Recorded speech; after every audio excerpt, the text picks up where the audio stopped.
The federal ఆంధ్రప్రదేశ్కి స్వాగతం.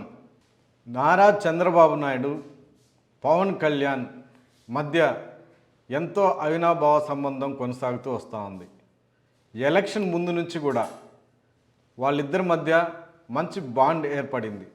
ఎలాగైనా జగన్ ఎదుర్కొని ఓడించాలి అన్న ఒకే ఒక ధ్యేయంతో వాళ్ళిద్దరు కలిసి బీజేపీని కలుపుకొని ఎన్నికల్లో పోటీ చేసి వైసీపీని ఓడించారు, ప్రభుత్వం ఏర్పాటు చేశారు, గద్దెనెక్కారు, పీఠం ఎక్కారు. అయితే గత వారం క్రితం అప్పటి వరకు ఎంతో అన్యోన్యంగా వాళ్ళిద్దరి మధ్య కొనసాగుతూ వస్తున్న సత్సంబంధాలు గత వారం రోజుల క్రితం బ్రేక్ అయ్యాయి. బ్రేక్ అవడానికి బీజం పడింది. అమరావతి ఇష్యూ మీద ఇద్దరి మధ్య భేదాభిప్రాయాలు పడచూపాయి, విభేదాలు వచ్చాయి. అందుకే తీవ్రమైన అసంతృప్తి వ్యక్తం చేశారు పవన్ కళ్యాణ్ అన్న ఒక చర్చ ఆంధ్రప్రదేశ్లో జరుగుతూ ఉంది. ఏం జరిగింది ఏంటి అనేది ఒకసారి చూద్దాం. అమరావతి రెండో దశ కింద మరో 44,000 ఎకరాలు రాజధాని అమరావతి కోసం తీసుకోవాలని కూటమి ప్రభుత్వం నిర్ణయించింది. అనేక సిటీలు కట్టాలని, ఇదివరకే తీసుకున్నటువంటి భూములు సరిపోవని, ఇంకా ఎక్కువ భూములు తీసుకోవాలని కూటమి ప్రభుత్వం సీఎం చంద్రబాబు నిర్ణయించుకున్నారు.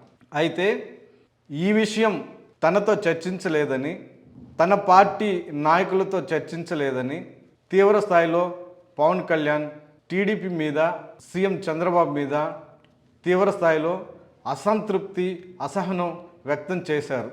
మాతో చర్చించాలి కదా, అమరావతి అనేది చాలా కీలకమైన అంశం, 40,000 ఎకరాలు తీసుకోవడం అనేది చిన్న విషయం కాదు.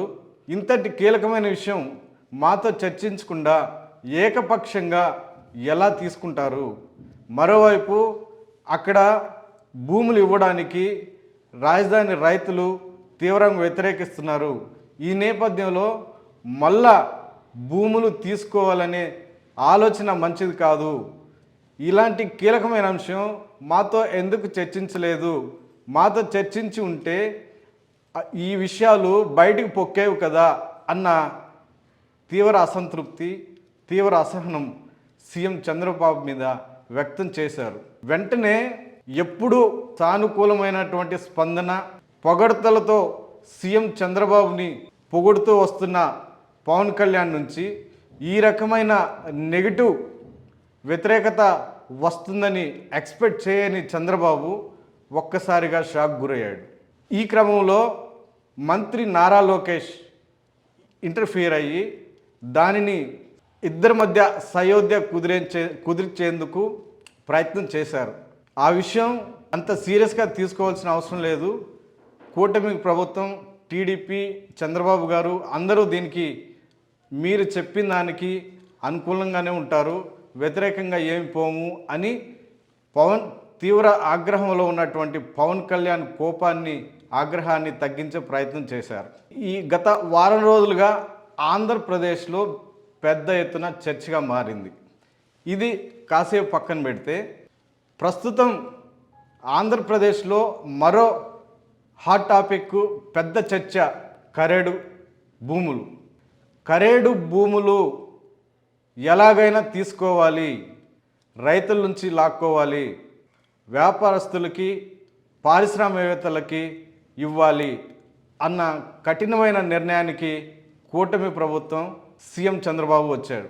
అయితే ఇక్కడ అమరావతి రెండో దశ భూసేకరణను వ్యతిరేకించినటువంటి పవన్ కళ్యాణ్ కరేడు భూములను పారిశ్రామికవేత్తలకు ఇవ్వడాన్ని ఎందుకు వ్యతిరేకించడం లేదు?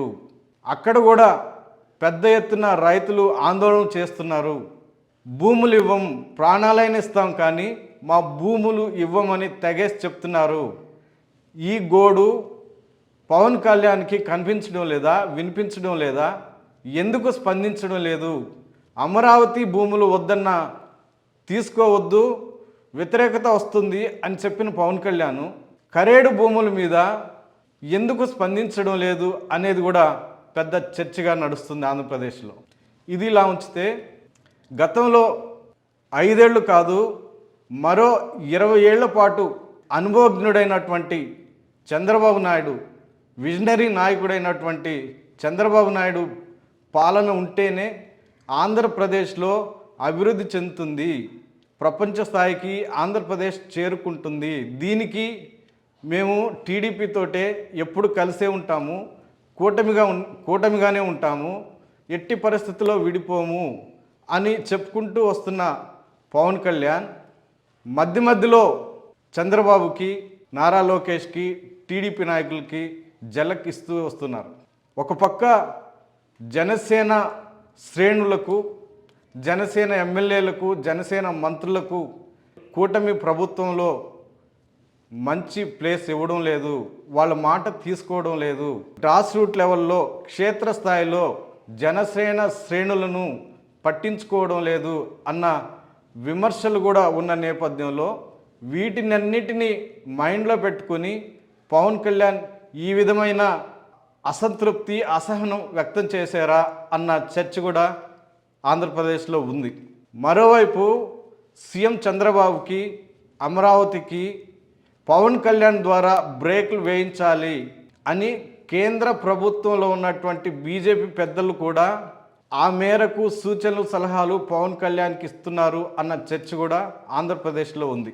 ఈ నేపథ్యంలో వీరిద్దరి మధ్య సత్సంబంధాలు ఎలా కొనసాగుతాయి, మరో 20 ఏళ్ల పాటు సీఎంగా చంద్రబాబు ఉండడానికి పవన్ కళ్యాణ్ ఏ మేరకు సహకరిస్తారు, కరేడు భూముల మీద పవన్ కళ్యాణ్ ఏ మేరకు ఎలా స్పందిస్తారు అన్నది భవిష్యత్తులో చూద్దాం.